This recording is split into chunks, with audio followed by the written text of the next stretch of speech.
This is Solo in the Shop, episode 24. Today I want to give you a quick shop update and then talk about some things that I'm doing for growing my woodworking business. Let's dive in.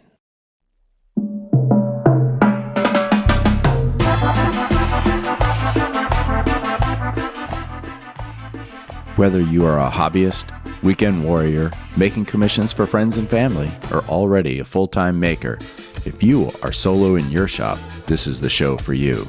I'm Ronald Lowe's, the host of Solo in the Shop, a woodworking podcast discussing everything from current projects, tools and techniques, decisions around running a small business, and much more.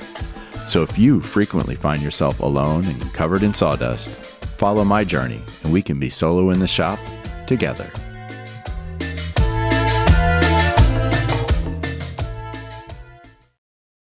Welcome, friends. It's been kind of a slow couple weeks at the shop. I have one large project that I've been working on. It's a 10-foot long live edge book matched dining table. It's going to be gorgeous. I have to deliver it later this week. This episode is coming out on Wednesday. I'm delivering that table on Friday. It is essentially done. I'm fighting some little air bubbles in a crack that got filled, and then just putting the finish on, then it should be ready to go.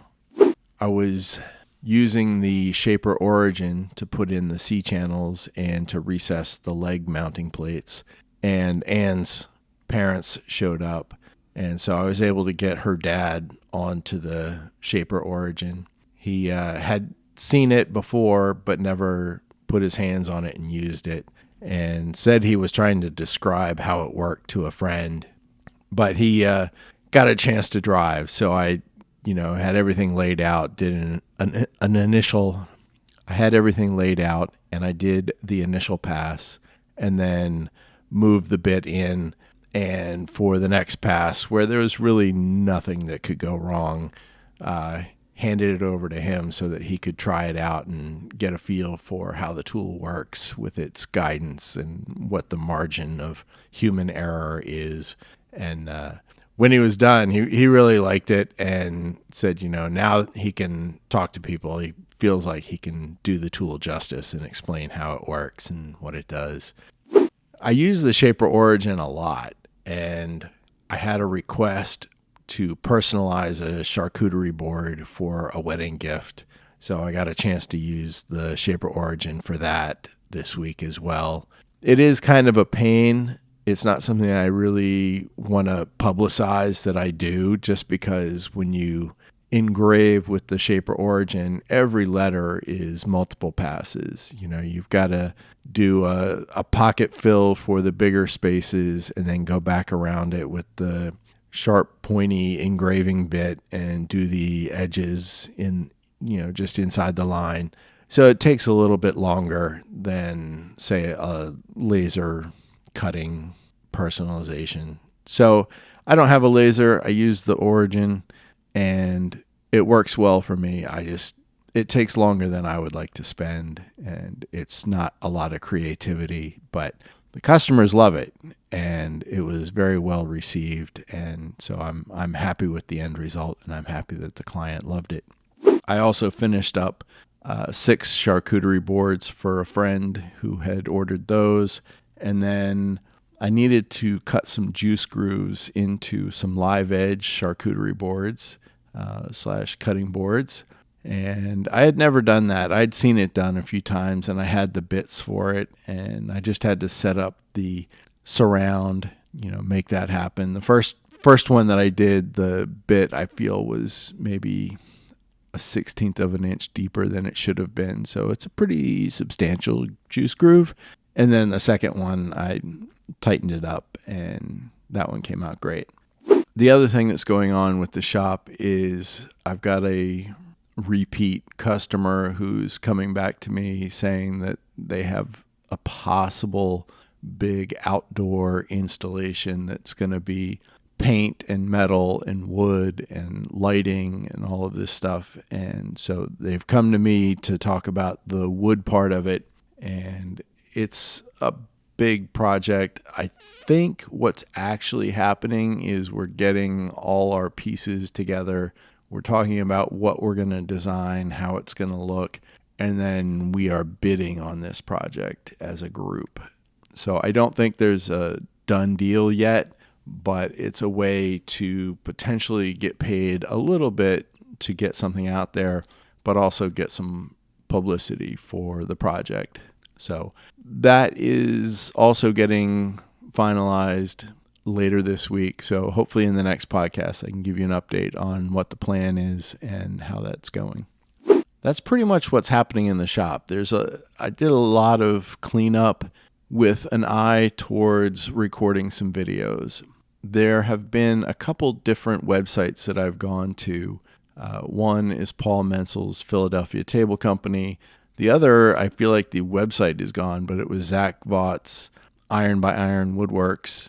And each of those had a lot of very personal videos, kind of the about me story, the why order custom furniture, what we do, how we do it, things like that. So just opportunities to have something a little more interactive for visitors to look at and interact and get to know the business and the people behind the business. So I am looking at recording some videos to that end. And to do that, I really wanted to have a cleaner looking shop. So I spent quite a bit of time over the last week or so cleaning the shop, getting it so I can see the floor again. I've got a lot of scrap wood that needs to get moved out of the shop, and then I can start recording. I got online, went to both Gemini and ChatGPT, and explained what kind of video I wanted to do first and asked for a script. They both gave me useful information, but just between the two of those, ChatGPT way better in what it was suggesting for me. So that's probably going to be the foundation of the video that I make first. Gemini had some good lines, and they both had pretty much the same shot list. Me in the shop, me selecting wood, delivering a table, working on a table, things like that. But ChatGPT definitely won in the script voiceover narrative. Running a small business is really dependent on sales, and sales are really dependent on leads.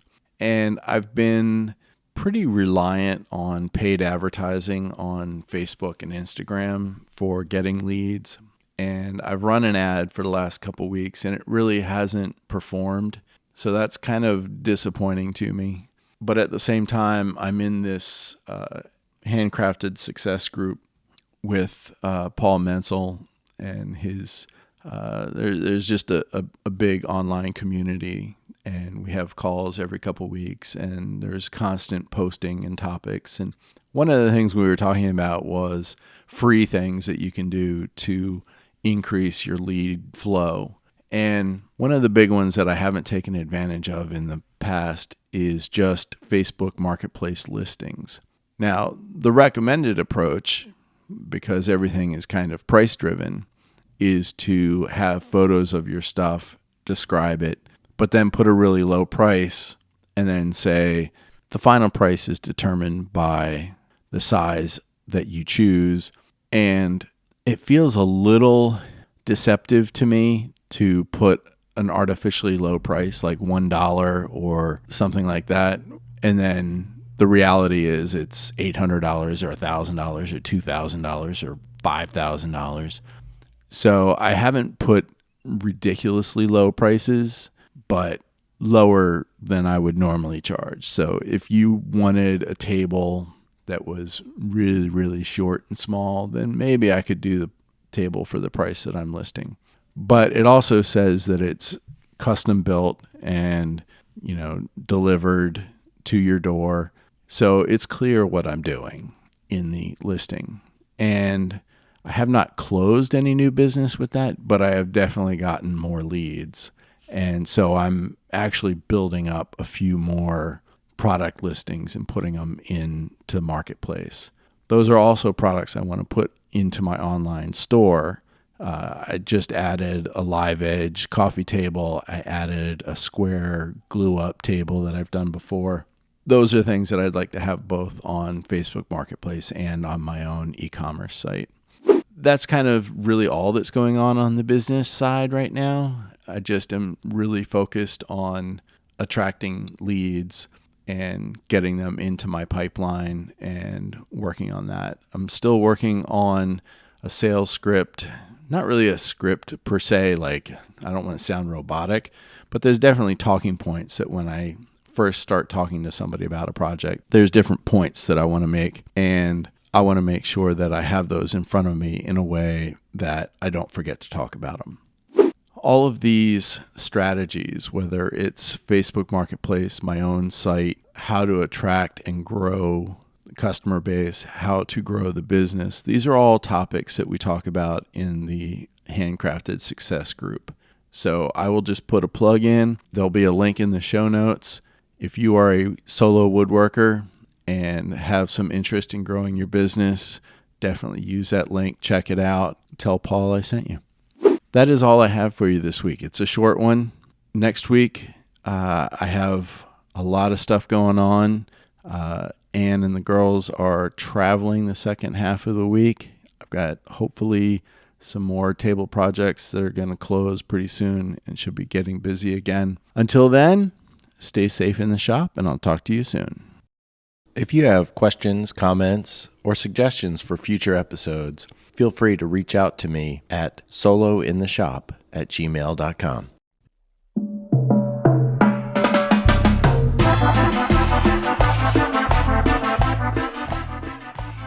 Thank you for listening to today's episode. If you got value from it and would like to help the show grow, I'd appreciate a review wherever you listen. Be sure to check the show notes for links to my socials or any extra stuff we discussed today. Until next time, stay safe in your shop, and we'll talk again soon.